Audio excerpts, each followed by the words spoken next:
Welcome to HortTube. My name is Jim Putnam. In this video, I'm going to do a quick walk-around tour of my landscape here early in 2021.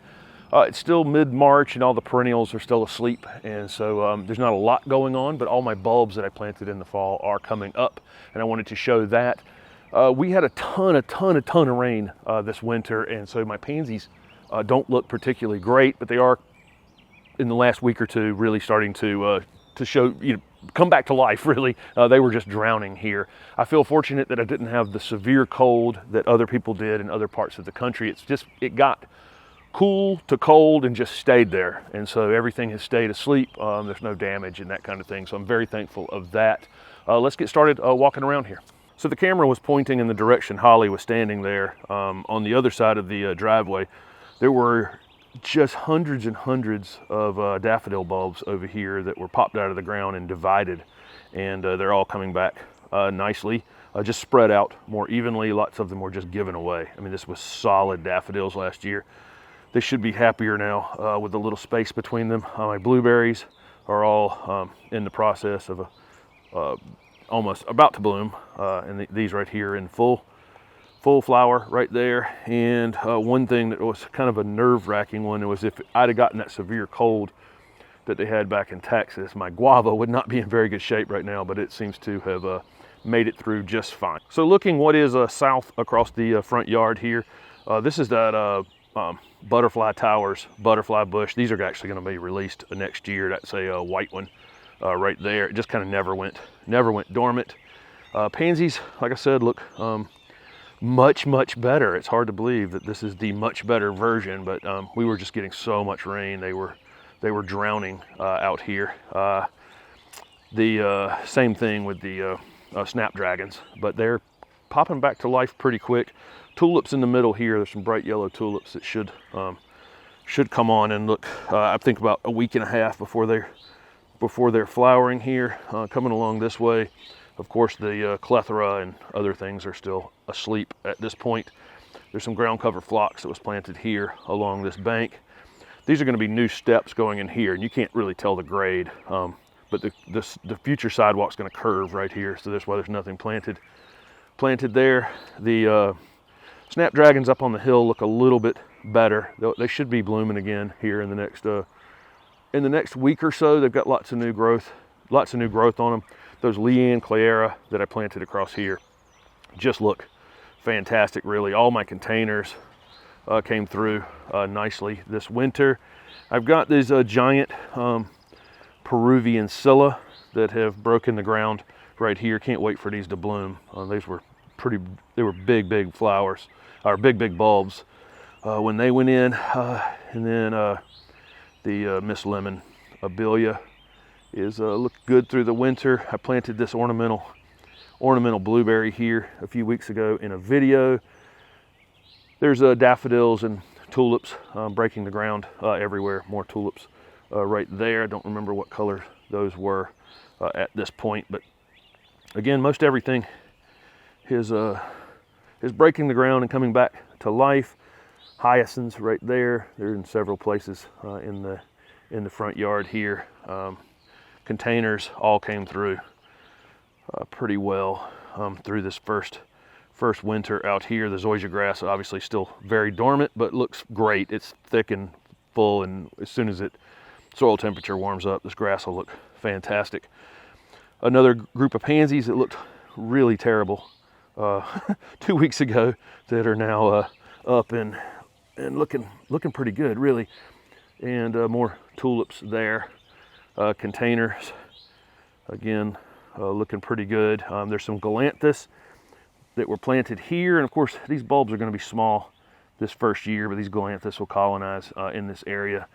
I can divide those up in the future and move them around as well. They've kind of bloomed out at this point. They've been blooming for a couple of weeks. Crocus right here. These were all supposed to be yellow, and they were in full bloom a week ago, and looked good, but there's a couple purple that were mixed into that bag. Somehow. This is a Daphne called Wild Winter. If you haven't been following along with the channel recently, I just planted this in this container with some pansies, and swinging around here. All of these pansies are literally coming back from the dead right now. One of the other variegated Daphnes that I just planted, hyacinth bulbs are just breaking the ground right there. Actually, more than breaking the ground, they're actually starting to put up some flowers. There's a group of tulips here. On the other channel, I have No Rules Gardening. I just planted a few things that I got from Pine Knot Farms recently. There's an epimedium here, and camellias that I planted last year, all looking pretty good here. Obviously, all these plants are small because they're new. More crocus. This one has a variegated leaf. I hope you can see that. And white flowers. New hellebore that I just recently got. Look at this beautiful double. Oh man, that thing is beautiful. This is that Pine Knot Farms mix. It's not actually a named cultivar, but it's the Pine Knot Farms mix. A Distilium right there. Another hellebore they've just put in here. Look at that one. Just absolutely beautiful. I can't remember what this one's called. Ice and Roses Red. That one is actually a named cultivar. Other daffodils that I moved around the yard. It will definitely look better in future years. And this is a lemon glow camellia that's about to open a few more flowers here. Nice one that I got from Camellia Forest Nursery just a couple weeks ago.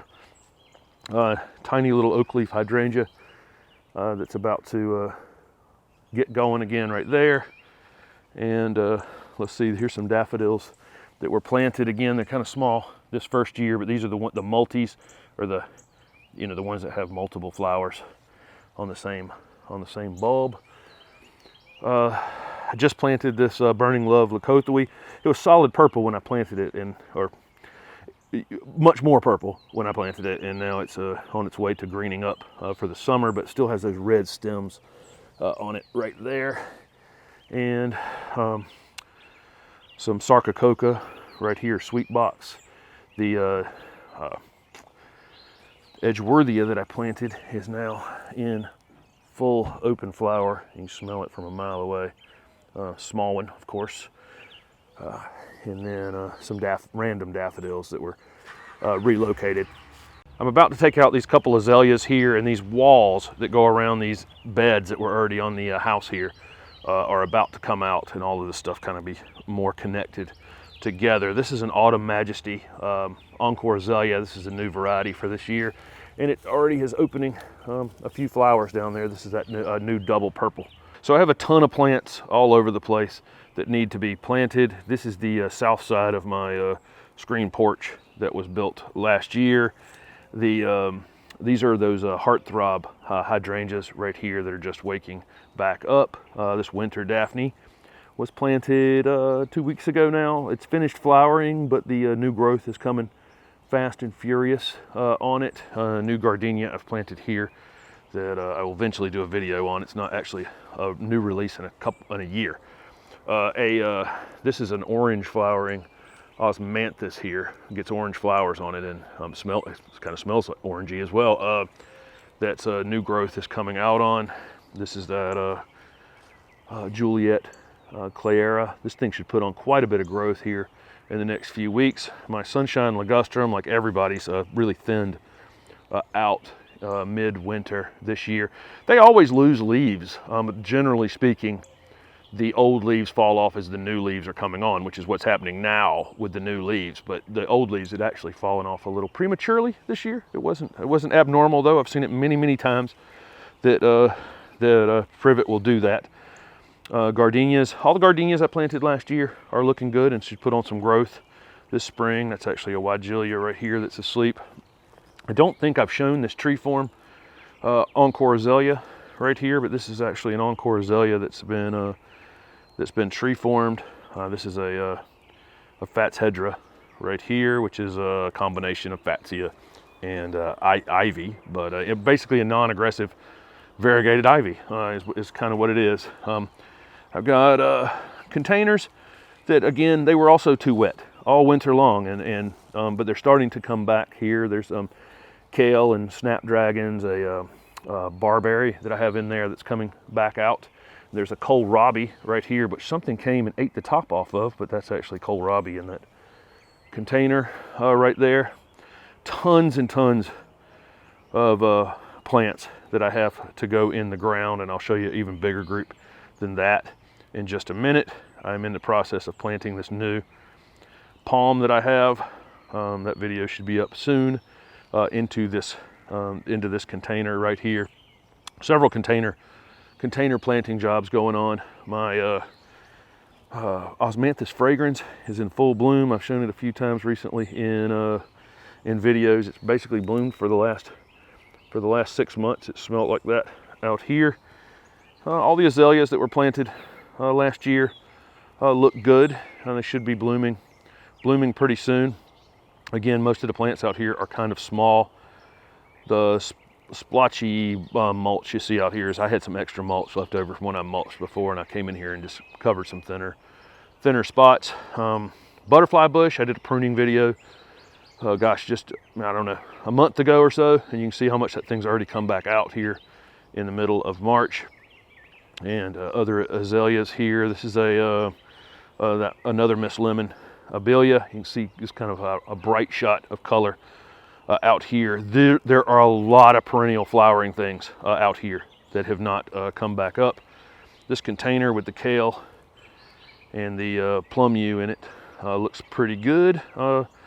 Swinging back around here, that gold sedum that was in that container decided to visit the ground, and so I'll control it, but I do like that yellow splash of color there.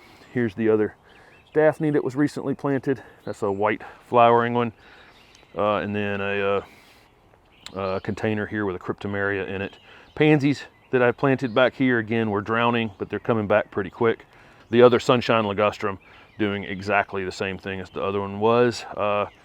And other perennials just starting to wake up. One thing I want to address is zones. When we talk about plant zones, and I say I'm in zone 7B, well, it really kind of depends on the winter. That 7B thing it's an average. So my average low temperature over the history of making this map has been, 5 degrees or 10 degrees, Fahrenheit during the winters. Well, this winter it never went below 22 degrees, and so really I was in zone 8B this year, if that makes any sense. Folks in Texas whose average has always been zone 8B or even 9A perhaps, they had a zone 6 winter because the temperature dropped so much. So keep that in mind. I've got a perennial salvia right here that's only hardy in zone 9 and 10, but I actually think it's going to come back here in 7B because I just didn't get a temperature cold enough to kill it. There's no cracking on it or anything like that. So I fully expect to see that back. I just cut my Carex back right here. That's something I haven't shown. I just went through and cleaned up the rest of my perennials. I leave them in the wintertime for the birds to take the seed, but it is time to clean them all up now, grasses and that kind of thing. This is all plants that are for upcoming one-day landscape jobs and a few things that are going in the ground here. Another kind of cool video, I think, that I hope you guys will like it, that's going up tomorrow is starting these dahlias early, and elephant ears and other things. I'm starting them all early from tubers and corms and bulbs and that kind of thing, so that I can have a head start on all of them rather than just keep them inside until middle April. I planted this dianthus in the fall, and the water tried to kill them, but like a lot of things in the yard, but they've come back out beautifully. These are going to be in full flower here. This is shades of pink dianthus. Vegetable garden looking pretty spiffy. All this lettuce was planted on the channel last week. Broccoli, other lettuce, more kohlrabi got planted in here, and I have this fence around it to keep the critters out. I went and bought one other variety of broccoli yesterday to go in that bag, and right there I've got some that I had done in the house, And then these are the potatoes that I did in the potato planting video this week, and already there's a little bit of new growth coming on the potato right there. I don't know if you'll be able to see that, but as soon as I see growth in here, I'll add soil to the potato bags. Let's see. Spinning back around here, I'm about to replant this container this morning. That is a project that's going on today, and the video will be up soon for it. These violas survived the winter great because they were up here high and dry in these containers. Planter boxes on the shed look pretty good. So overall, this was the first winter here, of this landscape, this brand new landscaping being in the ground, and everything came through pretty well. There's a rosemary here that did well. That cryptomeria was one of the first plants that I planted here. Rose coming back out from the winter, and this Florida Sunshine Alyssium is just always showing off back here. Camellia japonica right there. It's still got a few flower buds to go on it, and this Alyssium parvifolium. This thing grew like crazy last year. And this is going to be a nice backdrop to other things. Other hellebores that you would have seen me plant this time last year are coming up and flowering now. And like I say, I relocated daffodils all over the yard. Cast iron plants. Everything that I planted last year is either up or in the process of coming back. This Marvel Mahoney has bloomed all winter long. Let's see, a couple other things here before I wrap this up. Here's another hellebore that I planted last year, right there, absolutely beautiful. And then my Mountain Snow Pieris, which is full of leaves, but otherwise really quite beautiful in full flower right now. And so I'll wrap this up here. I just wanted to show you some of the things that were in the process of coming back, and just show you all the bulbs that I had covered in the fall. I think that you guys, and I also want to make kind of a record of where this is in middle March, because I think you guys are going to be blown away by middle April, how much more life there is going on in this space with all the perennials that'll be coming back and all of these things waking back up. So thank you very much for following along with the channel, and don't forget to subscribe to the channel for upcoming content.